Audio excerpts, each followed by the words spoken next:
माँ, बेटे और बहू तीनों ही खाने के टेबल पर बैठकर खाना खा रहे थे।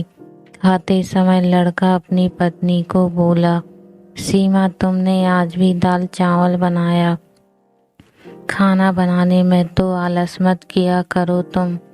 बस हाउस वाइफ ही तो हो तुम घर पर ही तो रहती हो। तुम्हें रसोई घर में कुछ अलग अलग खाना बनाना अच्छा नहीं लगता क्या? क्यों रोज ही एक तरह का खाना बनाती है?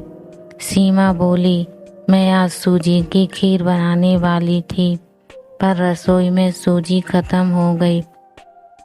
मैंने कल ही ऑर्डर किया था, पर अभी तक आया नहीं। मैं कल बनाऊंगी। रसोई घर में कुकर की सीटी बजती है और खाने के समय सीमा रसोई घर में आती है। रसोई घर से वापस आते वक्त डाइनिंग टेबल पर बैठकर सीमा बोली कि मैंने कुकर में आलू डाले हैं। शाम को मैं आलू के बड़े बनाने वाली हूँ।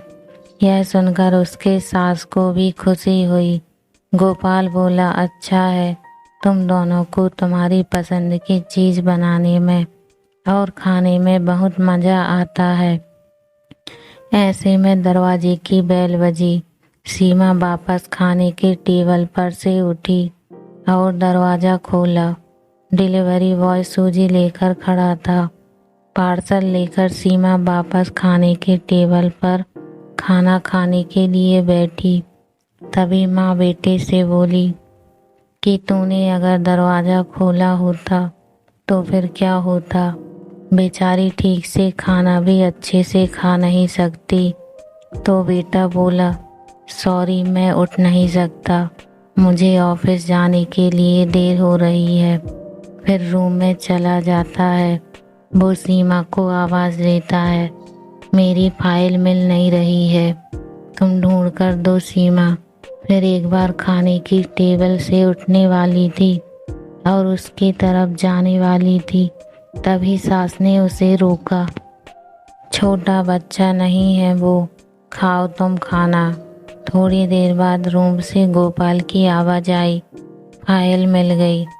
सास और बहू दोनों ही खाने के टेबल पर एक दूसरे की तरफ देखकर हंसने लगी।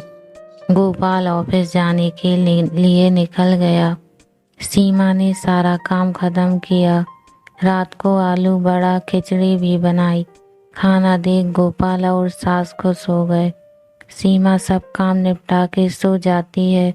दूसरे दिन सुबह गोपाल उसके बेडरूम में फाइल ढूंढ रहा था और वह फाइल ढूंढने की वजह से बेडरूम पूरा अस्त व्यस्त कर दिया था। गोपाल अकेले में बड़बड़ा रहा था, इस घर में कभी भी कोई चीज़ समय पर नहीं मिलती। इन औरतों को कोई काम नहीं होता, इसलिए दिन भर इधर का सामान उधर करती रहती हैं। उसकी आवाज़ से सीमा वापस उसके रूम में आती है और रूम की बुरी हालत देखकर उसे गोपाल पर गुस्सा आता है। वह गोपाल को पूछती है, आप क्या कर रहे हो? तभी गोपाल बोलता है, मैंने तुम्हें पिछले दिन ही हुई फाइल कहाँ पर है? सीमा तुरंत वह फाइल बाहर निकालती है और वह गोपाल को दे देती है।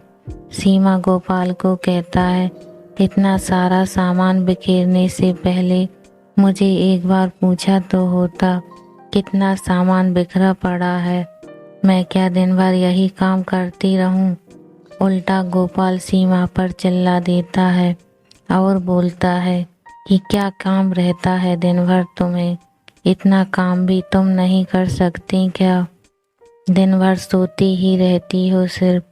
माँ के कहने पर हाउसवाइफ से शादी करके बहुत बड़ी भूल की मैंने। ऐसा बोलकर गोपाल ऑफिस के लिए निकल गया। पति पत्नी का बोलना माँ के कानों पर पड़ता है, जो गोपाल को पता नहीं था। माँ सीमा के पास जाती है, तभी सीमा रो रही होती है। कोई भी गलती नहीं होते हुए भी गोपाल उस पर चिल्लाया। यह उनको पता था, सीमा से वह बहुत प्यार करता है। सीमा भी उसे बहुत प्यार करती है। सास ने सीमा को शांत किया। फिर दोनों ने गोपाल को अच्छा सबक सिखाने के लिए प्लान बनाया। दूसरे दिन सुबह गोपाल नींद से जागा, तभी वह सीमा को चाय के लिए चिल्ला रहा था। तभी माँ नजदीक के सोफे पर बैठी थी। वह बोलती है, सीमा घर पर नहीं है, वह किसी काम के लिए अपने मायके गई है। गोपाल फोन निकालता है और सीमा को फोन करने लगता है। तभी माँ उसे रोकती है और बोलती है कि फोन मत करो, वह मायके ही तो गई है, 2-3 दिन में आ जाएगी। गोपाल फोन रख देता और माँ को बोलता है कि माँ चाय। तभी माँ बोलती है, हाँ 2 कप बनाना है, मैं भी पीऊँगी। इच्छा ना होते हुए भी गोपाल चाय बनाने के लिए रसोई घर में जाता है। माँ सोफे से खड़ी होती है, बेटा गोपाल को पुकारती है।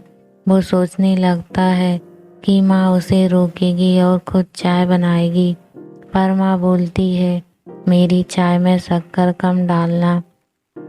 गोपाल चाय बनाता है और चाय लेकर आता है। माँ और बेटा दोनों ही चाय पीते हैं। फिर माँ बोली, चाय अच्छी बनाई है, पर सीमा जैसे नहीं।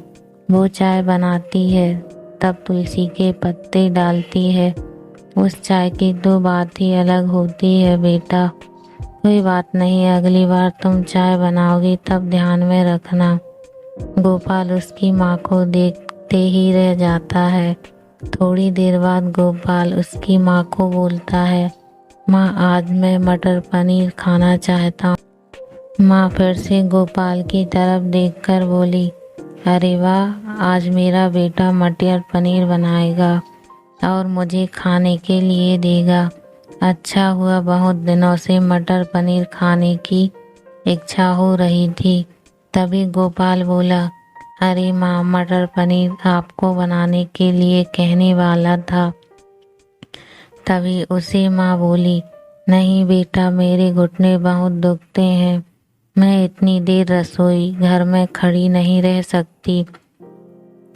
तभी गोपाल उसका फोन निकालता है और रेस्टोरेंट से ऑर्डर देने लगता है। तभी माँ उसे रोकती है और बोलती है, मुझे वह होटल का खाना पचता नहीं है, मुझे गैस हो जाती है और तुम मुझे बाहर का खाना खिलाने वाले हो क्या? शायद माँ से प्यार नहीं करते हो तुम गोपाल। तभी गोपाल खाना बनाने के लिए रसोई घर में जाता है।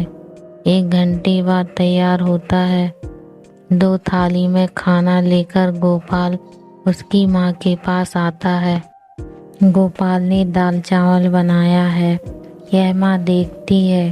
गोपाल को बोली, अरे बेटा, तुम मटर पनीर बनाने वाला था ना? गोपाल बोला कि माँ, यह आसान है बनाने के लिए। तभी माँ बोलती है, सीमा होती तो आज उसने मटर पनीर बनाकर मुझे खिला दिया होता, पर जाने दो, तुम्हारे हाथों का खाना, बना हुआ खाना कहाँ मैं रोज खाती हूँ। ऐसा बोलकर माँ खाना खाने के लिए टेबल पर आकर बैठती है। चल दोनों साथ में खाना खाते हैं। गोपाल ने पहला निवाला मुँह में डाला ही था, तब माँ उसे बोली, अरे बेटा, दाल में नमक कम है, जा और नमक लेकर आ। वो खाते खाते उठता है और रसोई घर में से नमक लेकर आता है और माँ को देता है। फिर से खाने के लिए बैठता है। तभी बीच में माँ खांसने लगी और गोपाल को बोलती है, अरे बेटा, निवाला गले में अटक गया है, थोड़ा पानी लाना। गोपाल फिर खाते खाते उठा और पानी लाने गया। फिर वो पानी माँ को दे देता है। इस सब में गोपाल के चेहरे पर गुस्सा स्पष्ट रूप से दिख रहा था। गोपाल को अब समझ में आ रहा था कि वह सीमा के साथ जिस प्रकार का बर्ताव कर रहा था, उसे कितना बुरा लगता होगा। वो यह सब खुशी से करती है, उसके चेहरे पर कभी भी कोई सिकन तक नहीं दिखी। वह सोचते सोचते खाना खा रहा था। माँ यहीं पर नहीं मानी। खाना होने के बाद माँ गोपाल को बर्तन धोने के लिए कहती है और माँ उसके रूम में आराम करने चली जाती है। माँ उसे परेशान करने का कोई मौका नहीं छोड़ती। वो गोपाल को बुलाकर चादर ओढ़ने के लिए कहती है। उसके बाद गोपाल रूम से बाहर जाता है तो उसे माँ रोकती है और एसी का टेम्परेचर कम करने को कहती है। अब इन सभी कामों की वजह से वह चिड़चिड़ करने लगा, लेकिन कुछ भी नहीं बोल पाया। दूसरे दिन सुबह जल्दी उठ जाता है। उसे ऑफिस जाना होता है, इसीलिए वह जल्दी सब्जी काटता है, पर उसका ध्यान सब्जी की तरफ नहीं होता। वह सीमा का विचार कर रहा था। वो सोच रहा था, हाउसवाइफ का काम आसान होता है, ऐसा मुझे लगता था, पर सच में ऐसा नहीं है। मैं कितना गलत बर्ताव करता था सीमा के साथ। मन ही मन पछता रहा था। तभी सब्जी काटते समय अपनी उंगली काट लेता है। वह उठकर बेसिन में उंगली धोने के लिए जाता है। ऐसे में सीमा उसके पास आती है और हाथ पर पट्टी बांधने लगती है। मतलब सीमा अपने मायके गई ही नहीं थी, गोपाल से छुपकर उनके ही घर में थी। यह तो सास और बहू का प्लान का एक हिस्सा था।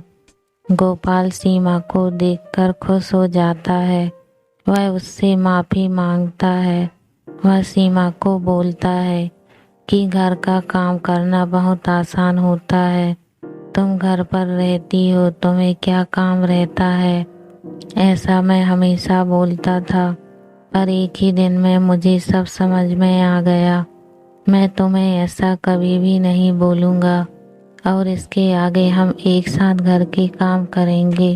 अगर घर हमारे दोनों का है तो घर के काम भी हम दोनों ही करेंगे। दोनों का बोलना माँ बाहर से सुन रही थी। वह दोनों के लिए बहुत खुश थी।